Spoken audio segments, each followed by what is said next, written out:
KL experience what it feels like to be a true engineer. KL deemed to be university.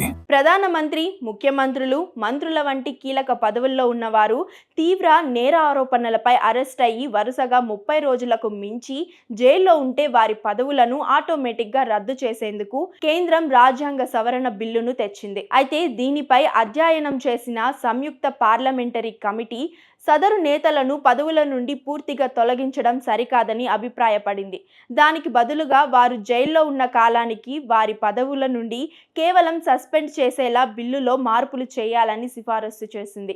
గతంలో కొందరు మంత్రులు, ముఖ్యమంత్రులు జైల్లో ఉంటూనే తమ పదవుల్లో కొనసాగడం వల్ల తలెత్తిన వివాదాలను నివారించేందుకు కేంద్రం ఈ బిల్లును ప్రతిపాదించింది.